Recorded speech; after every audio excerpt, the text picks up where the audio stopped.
Bom dia, sejam bem-vindos à teleconferência da Eco Rodovias referente aos resultados do terceiro trimestre de 2021. Conosco hoje estão presentes os senhores Marcelo Guidotti, diretor de Finanças e de Relações com Investidores, e Andréa Fernandes, diretora de Relações com Investidores. Informamos que a apresentação está sendo gravada e que todos os participantes estarão apenas ouvindo a teleconferência durante a apresentação da empresa.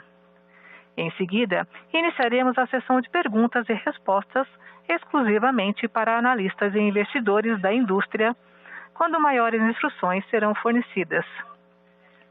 Caso alguém necessite de alguma assistência durante a conferência, por favor, solicite a ajuda de um operador digitando *0.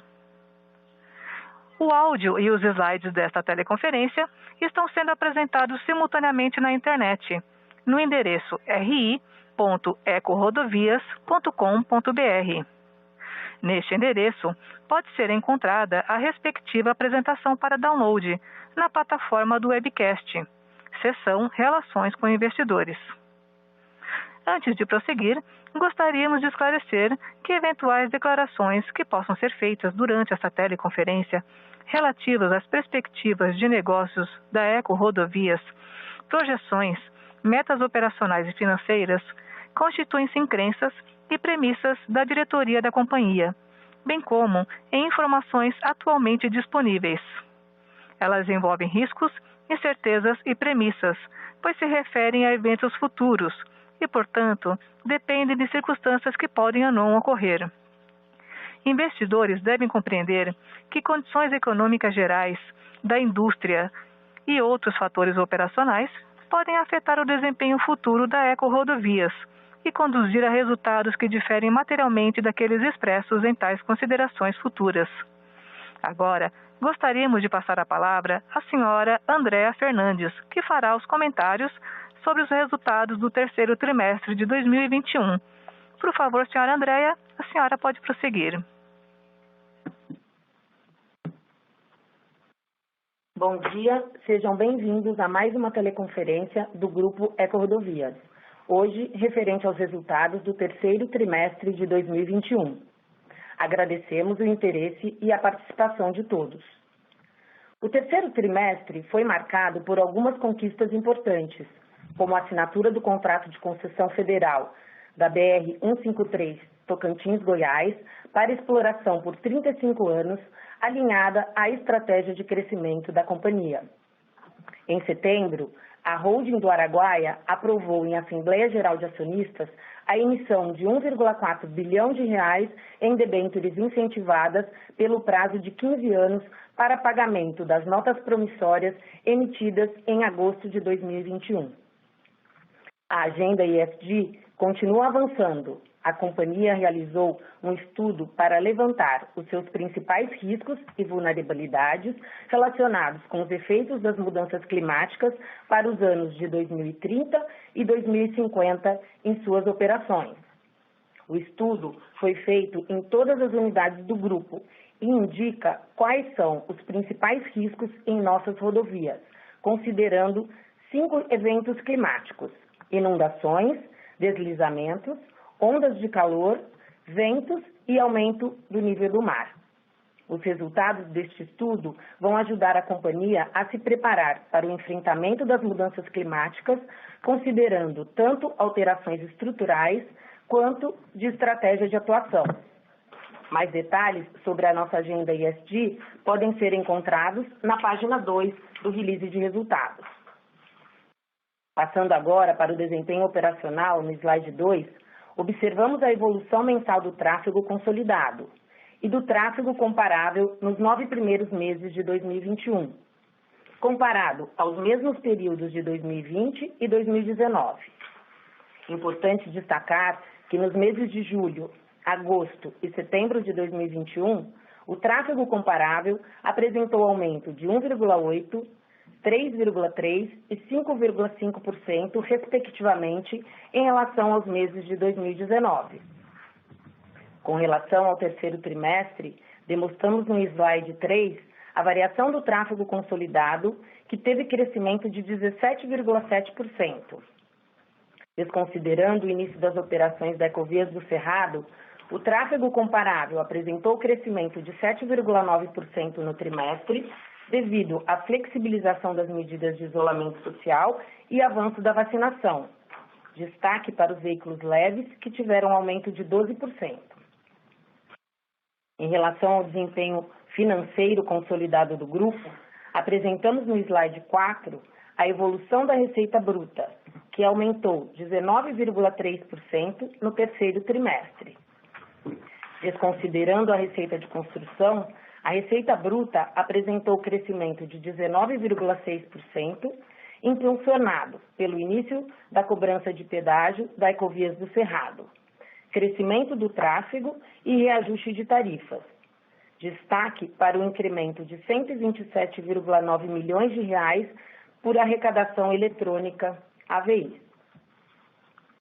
No slide 5, apresentamos a receita bruta dos 9 meses de 2021, que aumentou 20,3% e 15,7% quando desconsideramos a receita de construção. Destaque para o crescimento de 415,2 milhões de reais para as concessões rodoviárias.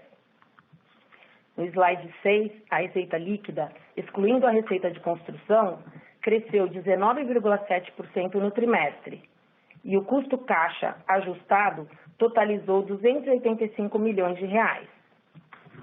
Este aumento do custo caixa deve-se principalmente ao incremento em pessoal, em função do reajuste salarial em março de 2021, provisões para a desmobilização da Ecocataratas e Ecovia Caminho do Mar, devido à finalização dos contratos de concessão em novembro de 2021, crescimento das operações do Ecoporto e a normalização dos gastos com conservação e manutenção em 2021. No slide 7, o EBITDA ajustado foi de 636,4 milhões de reais no terceiro trimestre, 20,6% acima do terceiro trimestre de 2020 e a margem EBITDA de 69%. O EBITDA ajustado dos 9 meses de 2021 foi de 1,8 bilhão de reais, conforme slide 8. No slide 9, apresentamos a evolução do lucro líquido no terceiro trimestre de 2021, com aumento de 72,1 milhão de reais em relação ao terceiro trimestre de 2020. O lucro líquido foi impactado principalmente pelo aumento do EBITDA no trimestre e pela reversão de multas do acordo de não persecução civil no terceiro trimestre de 2021, em função da não homologação, conforme divulgado pela companhia em setembro. O lucro líquido dos 9 meses de 2021 atingiu 359,1 milhões de reais, conforme demonstrado no slide 10. Em relação aos investimentos, no slide 11, o CAPEX no terceiro trimestre de 2021 foi de 892,8 milhões de reais, considerando o pagamento da outorga da Ecovias do Araguaia no valor de 357,5 milhões de reais.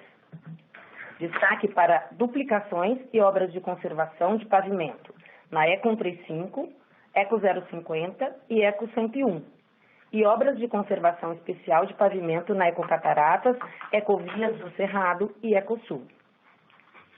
No slide 12, encerramos o trimestre com dívida líquida de 7,3 bilhões de reais, aumento em relação ao trimestre anterior, principalmente em razão da emissão de notas promissórias pela holding do Araguaia no valor de 1,4 bilhão de reais.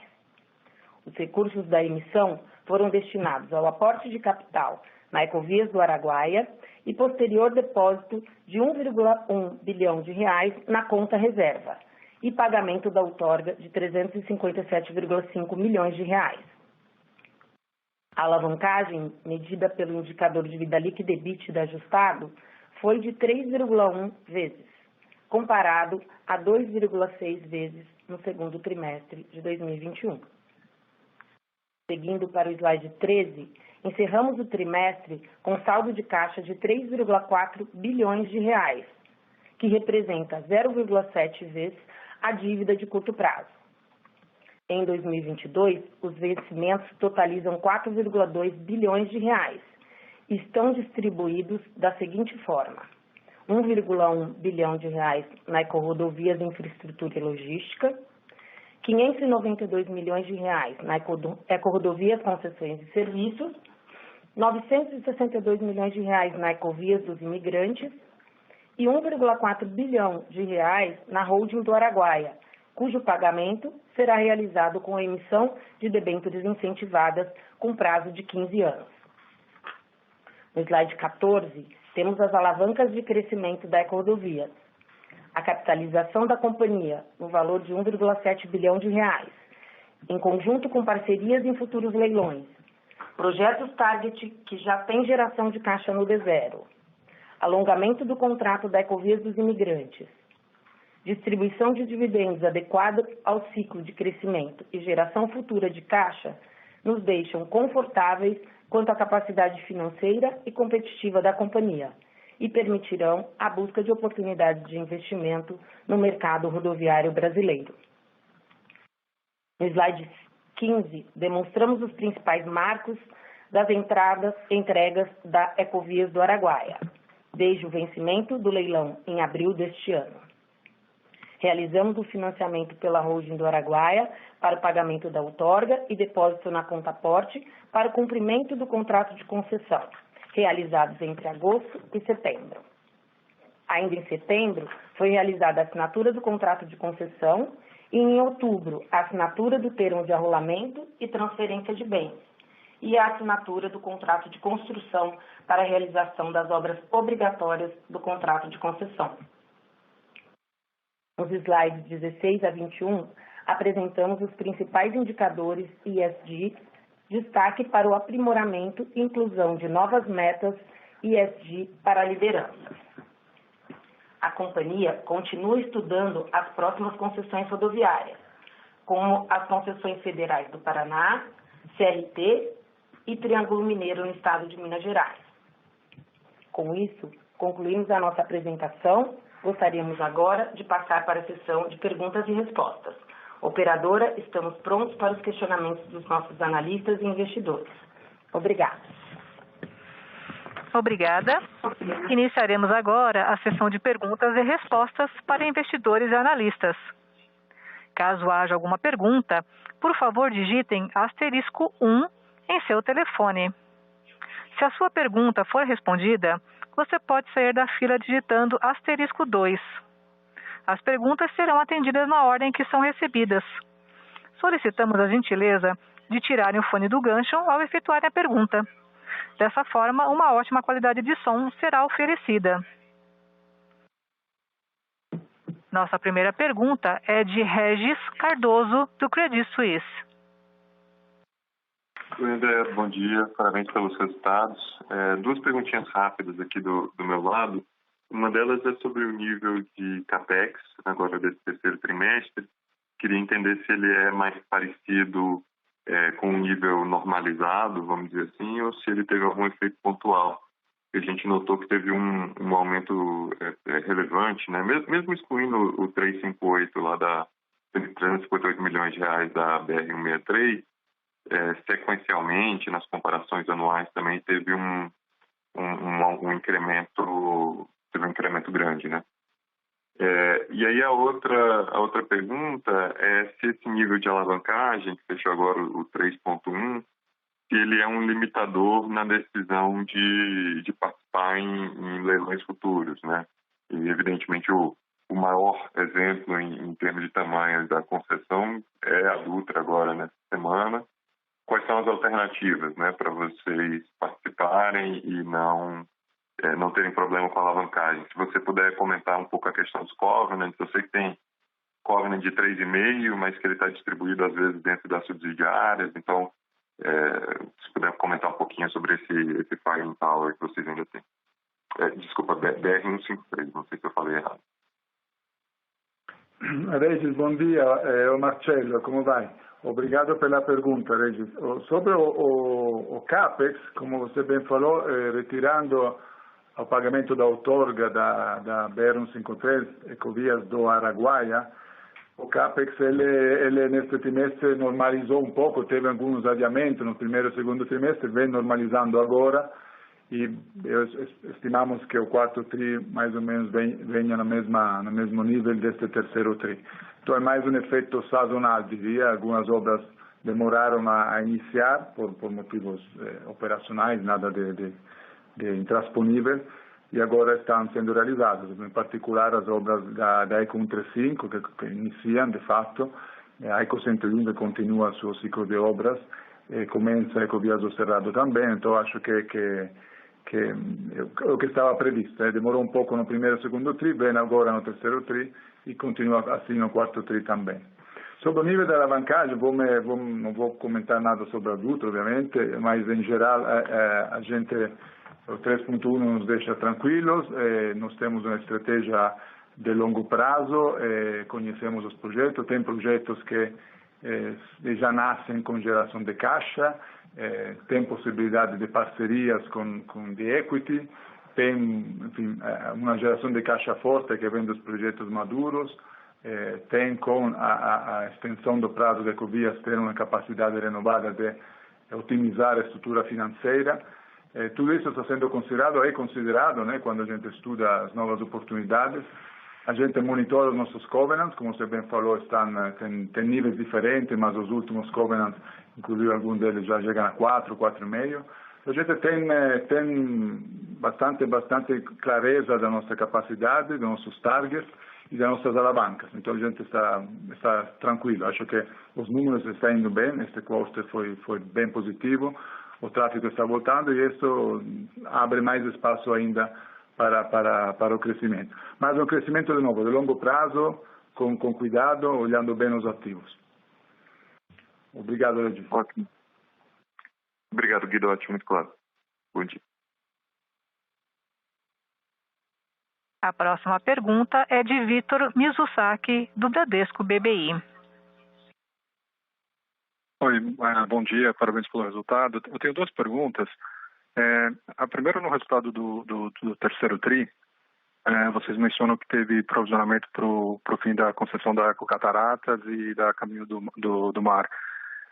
Mas se você puder abrir um pouco quanto foi esse provisionamento e se tem alguma coisa que também deve impactar o resultado do quarto TRI.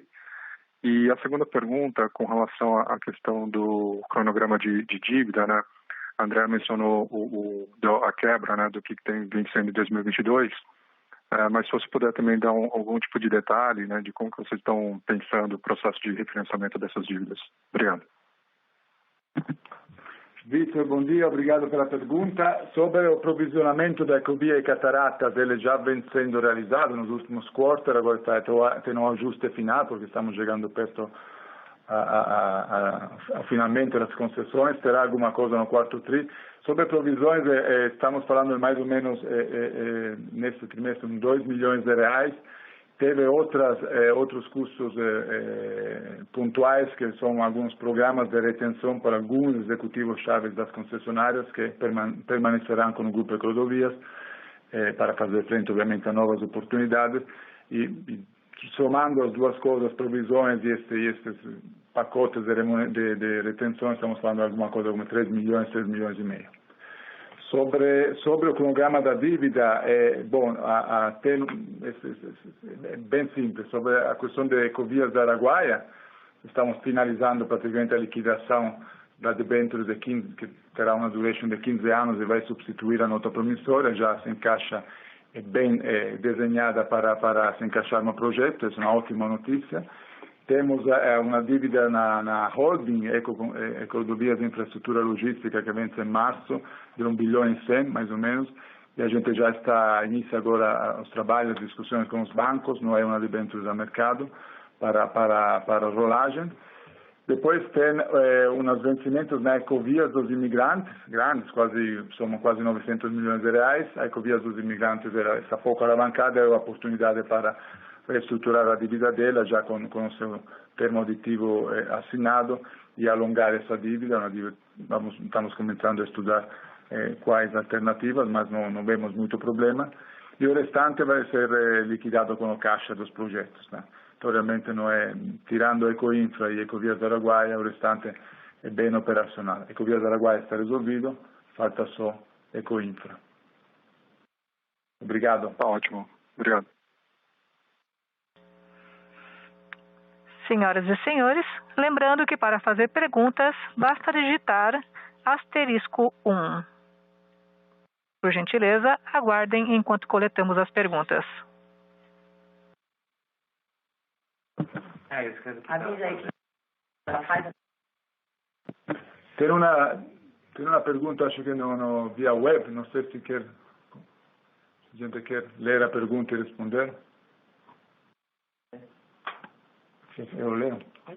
A pergunta é, queria perguntar sobre o CAPEX. Vimos esse ano um aumento muito expressivo do asfalto, aço e outros metais importantes para a manutenção e CAPEX das estradas. Existe algum risco de revisão para cima do CAPEX? Como contornar essas altas nos custos? A pergunta é da Paula Atanasakis, da RPS, companhia RPS. Paula, obrigado pela pergunta. Nós já estamos, obviamente, você já viu no nosso quarter release que atualizamos pela inflação toda a nossa base de CAPEX, já uma inflação que vem crescendo, então acho que já a base está sendo ajustada.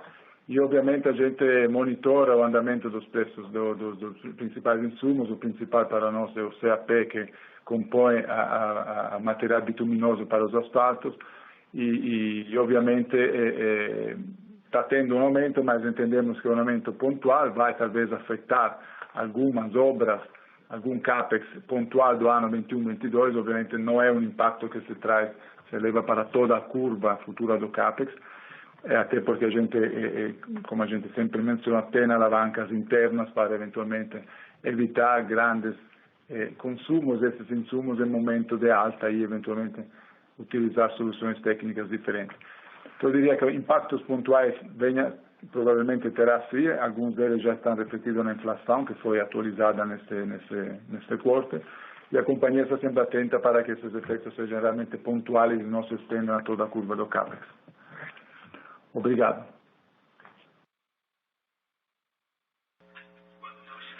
Temos uma pergunta de Murilo Freiberger, do Bank of America. Bom dia, pessoal. Obrigado pela pergunta aqui.